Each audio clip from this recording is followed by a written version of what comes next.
নমস্কার, আশা করছি সবাই ভালো আছেন, সুস্থ আছেন এবং নিজেদেরকে আনন্দে রাখার চেষ্টা করে চলেছেন। আজ সোমবার, একটা নতুন সপ্তাহ শুরু হলো। আজ দিনটা হচ্ছে 6ই এপ্রিল 2026। সকাল সকাল চলে এসেছি ছাদে। রোদ এখন সকাল হতে বেশ চড়াভাবেই উঠছে, আর দিনের তাপমাত্রা তো ধীরে ধীরে বৃদ্ধিই পাচ্ছে, সেটা তো বুঝতেই পারছেন। আমার ছাদের গাছগুলোতে এবার গুটি কয়েক ফুল আস্তে আস্তে আসা আরম্ভ হয়েছে। শ্বেতকরবী গাছটিতে ফুল এসছে, তারপরে লাল যে রক্তকরবী গাছটা আছে সেখানে তো ফুল আসছেই নিয়মিত। আর আজকে এই দেখুন, এতগুলো ফুল গাছ থেকে আমি কালেক্ট করতে পেরেছি। মুশকিলটা হচ্ছে জবা গাছগুলোতে ফুল আসছে না। আমার ঠাকুরের বাসনপত্র মোটামুটি ধোয়া, আর এই বাসনপত্রগুলি না আমি ওই পীতাম্বর পাউডার দিয়েই ধুই। তার সঙ্গে একটা তেঁতুল মিশ্রিত একটা প্রিল পাওয়া যায়, প্রিল লিকুইড। আর এই রূপোর জিনিসপত্রগুলো আমি সাধারণত কোলগেট টুথ পাউডারই ধুই। আমি প্রথমে এই ব্যাপারগুলো জানতাম না যে রূপোর জিনিসপত্র কোলগেট টুথ পাউডার দিয়ে ধুলে পরে বেশ চকচকে হয়। আমি বহু বছর আগে হায়দ্রাবাদের একটা দোকানে গিয়ে, একটা জুয়েলারি শপে গেছিলাম, ওখান থেকে কিছু রূপোর জিনিসপত্রও কিনেছিলাম। তখন রূপোর দাম এত বেশি ছিল না, বেশ সস্তাই ছিল। আর মানে সাউথের দিকে যে কোনো জায়গায় দেখবেন ওদের ডিজাইনগুলো একটু ইউনিক হয়, বেশ পুজোর ঘরের সঙ্গে সামঞ্জস্যপূর্ণ হয়। তো সেখান থেকে যখন কিনেছিলাম তখন সেখানকার যিনি সেলসম্যান ছিলেন উনিই বলেছিলেন যে জিনিসপত্রগুলো কোলগেট টুথ পাউডার দিয়ে পরিষ্কার করবেন, তাতে দেখবেন ভালো থাকবে। আর যদি জল দিয়ে ধুতে হয় তাহলে সঙ্গে সঙ্গে মুছে ফেলবেন।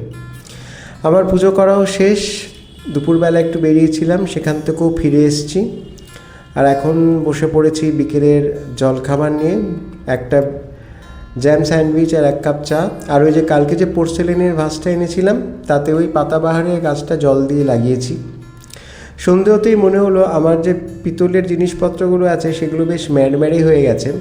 সেগুলো লাস্ট আমি পরিষ্কার করেছিলাম দুর্গাপুজোর আগে, আর সেগুলো নিয়ে আজকে বসার ইচ্ছে ছিল বিকেলবেলা। বসতে না বসতেই উঠলো ঝড়। আজকে আবার কেকেআরের খেলাও ছিল। সেই খেলা তো মনে হয় মাঝপথে বন্ধই হলো, যদিও আমি দেখছিলাম না। হঠাৎ করে দেখলাম যে বেশ বৃষ্টিও পড়ছে, আর আকাশে বিদ্যুতের চমক তো রয়েইছে। ক্ষণে ক্ষণে বিদ্যুৎ চমকাচ্ছিল। এই বিদ্যুৎ চমকালে আমার বেশ ভয়ই করে, তার কারণ কোথায় বাজ পড়বে তো কিছু কেউ বলতে পারে না। আর শহরের দিকে তো আজকাল কোথাও কোথাও বাজ পড়েও, সে কথাও শুনেছি। বাজ যে শুধু বেছে বেছে গ্রামের দিকেই পড়ে তা নয়। বেশ জোরেই হাওয়া দিচ্ছিল, গাছের ডালপালাগুলো দেখেও বোঝা যাচ্ছিল। তবে এবছর বেশ ঘন ঘন কালবৈশাখী হচ্ছে। এটা একদিক দিয়ে বাঁচোয়া, গরমটা এখনও ঠিক সেইভাবে তীব্রভাবে অনুভব করা যাচ্ছে না। এটা একদিক দিয়ে বাঁচোয়া, তেমনি আর একদিক দিয়েও ঝঞ্ঝাটের। তার কারণ এখন তো অফিস যাত্রীদের বাড়ি ফেরার সময়। সরকারি অফিসের বাবুরা যদিও অনেকক্ষণ আগেই বাড়ি ফিরে গেছেন বা অফিস থেকে বেরিয়ে গেছেন, কিন্তু আমার মতো যারা আমরা বেসরকারি অফিসে কাজ করি তাদের কিন্তু এটাই বাড়ি ফেরার সময়। আর এই দেখুন এমনভাবে বিদ্যুৎ চমকাচ্ছে, এত আলোর মধ্যেও সেটা বোঝা যাচ্ছে। রাস্তাঘাট একেবারেই ভিজে, আর ভিজে রাস্তাতে সবচেয়ে বড় অসুবিধে হচ্ছে এখানে গাড়ির চাকা স্কিড করার একটা সম্ভাবনা থাকে। সে যাই হোক, আমি এখন বসে পড়লাম এগুলোকে নিয়ে। এগুলোকে ওই দাঁড়া সলিউশনটা লাগিয়ে তারপর একটা শুকনো গামছার টুকরো নিয়েছি সঙ্গে, এটা দিয়ে ঘষলে পরে রীতিমতো পরিষ্কার হয়ে যাবে। আসলে ওই যে আমার যে বাতিকটা কালকে জানিয়ে কথা বলছিলাম, কোনো পুজো পার্বণ বা কোনো কিছুর আগে জিনিসপত্র, ঘরের জিনিসপত্র যদি ঝকঝকে তকতকে না থাকে তাহলে ঠিক ভালো লাগে না। আর দেখতে দেখতে আমার সব কিছু করা হয়েও গেল। আজকে রাস্তায় বেরিয়ে না একটা বিচিত্র অভিজ্ঞতার মুখোমুখি হয়েছিলাম, আমি কখনো আগে এরকম দেখিনি। তো সেটাই আজ আপনাদের সঙ্গে ভাবলাম একটু শেয়ার করি, কারণ প্রত্যেকেরই উচিত প্রত্যেককে একটুখানি সাবধানে রাখা, সচেতন রাখা। আজকে যেটা হলো সেটার জন্য আমি একেবারেই তৈরি ছিলাম না। একটা অদ্ভুতই অভিজ্ঞতা হলো, আর আমার জিনিসপত্রগুলো মোটামুটি চকচকে হয়ে গেছে। তাহলে চলুন শোনা যাক। নমস্কার, আবার চলে এলাম আমার কথার আরেকটি সংকলনে। কিছুক্ষণ আগে ঝড় বৃষ্টি হয়ে গেল। যদি গ্রামে থাকতাম তাহলে তো কাল সকালে ভোরবেলা উঠে আম কুড়োতে যেতাম, কিন্তু এটা তো শহর, এখানে আর সেই সব সুযোগ সুবিধেগুলো থেকে আমরা একেবারেই বঞ্চিত। তবুও যাদের বাড়িতে গাছ টাছ আছে তাদের কথা আলাদা, আমাদের বাড়িতে নেই। যে কথা বলতে আসা সেটা হচ্ছে যে আজকে দুপুরবেলা আমি একটু বেরিয়েছিলাম বলতে অফিসেরই একটা মিটিং ছিল, সেই জন্য একজনের অফিসে যেতে হয়েছিল। কিন্তু বাড়ি থেকে বেরোনোর পর বুঝলাম আজকে পরিস্থিতিটা ঠিক স্বাভাবিক না।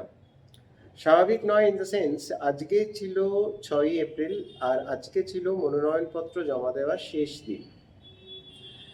আমাদের বাড়ির চারপাশটা, আমাদের বাড়িটা ঠিক এমন একটা জায়গায় যেখানে কোথা থেকেও যদি এই চত্বরটা ছেড়ে আমাকে অন্য কোথাও যেতে হয়, আমার গন্তব্য ছিল আজকে চিংড়িঘাটা। সুতরাং ভেবেছিলাম আমাকে মা ব্রিজটা ধরে যদি আমি চলে যাই তাহলে আমি ঠিক সময় পৌঁছে যাব। তো সেই মতো যেতে গিয়ে প্রথম ধাক্কা খাই গোপালনগরে। সমস্ত রাস্তা বন্ধ। আমাকে পাড়ার বলবো না, রাস্তারই এক ভদ্রলোক বললেন যে এখান দিয়ে যাওয়ার চেষ্টা করবেন না, সব দিক দিয়ে বন্ধ, আপনি বরঞ্চ চিড়িয়াখানার দিক থেকে যান। উনি আমাকে জিজ্ঞেস করেছিলেন যে আমি কোথায় যাব। তো উনি বললেন যে চিড়িয়াখানার দিক থেকে যান, ওদিক থেকে সোজা বেরিয়ে যাবেন, সোজা বেরিয়ে গিয়ে আপনি মা ব্রিজ ধরতে পারবেন। আমি বললাম ব্যাপারটা কি, কেন এরকম অবস্থা? বললো জানেন না, আজকে তো এখানে সার্ভে বিল্ডিং এ সবাই মনোনয়নপত্র জমা দিচ্ছে। আমি বললাম দিচ্ছে ঠিক আছে, তাতে কি, আজ তো ভোট নয়, আর ভোটের প্রচার করার জায়গাও এটা নয়। তো উনি বললেন যে আপনি যেতে যেতেই বুঝবেন যে আজকে কি। সত্যি কথা বলতে কি, আমি এরকমটা যে হয় এটা আমার ধারণার বাইরে ছিল। জনপ্রতিনিধি হিসেবে যারা নির্বাচনে দাঁড়াচ্ছেন, যেখানে মিটিং এ যাওয়ার সেখানে গেলাম, মিটিং যখন শেষ করে এলাম তখন দেখলাম ওই সার্ভে বিল্ডিং এর সামনে রাস্তাটা তখন খুলে দিয়েছে। তখন দেখলাম ওখানে একটা যুদ্ধকালীন পরিস্থিতি, শয়ে শয়ে আপনার কেন্দ্রীয় বাহিনীর লোকজন ঘোরাফেরা করছেন। মানে রীতিমতো মনে হচ্ছে যেন একটা যুদ্ধ ভাব। পুরো রাস্তাটাকে দুভাগে ভাগ করে দেওয়া হয়েছে। আমি বললাম দুভাগে ভাগ করা কেন, না একদল দিয়ে সরকার পক্ষের লোকরা যাবেন, এক রাস্তার এক অংশ দিয়ে বিরোধী পক্ষের লোকরা যাবেন। বুঝে দেখুন। আর সাধারণ মানুষ কোথা দিয়ে যাবে? রাস্তাটা কার টাকায় বানানো হয়েছে? সরকারের টাকায়। সরকারের টাকাটা কে জোগাচ্ছে? নেতা মন্ত্রীরা জোগাচ্ছে না সাধারণ মানুষের পকেট থেকে যাচ্ছে? কে বুঝবে সেটা? যাই হোক, প্রত্যেকদিন যা বলি আজকেও তাই বললাম। সবাই সুস্থ থাকবেন, সচেতন থাকবেন, ভালো থাকবেন। নমস্কার।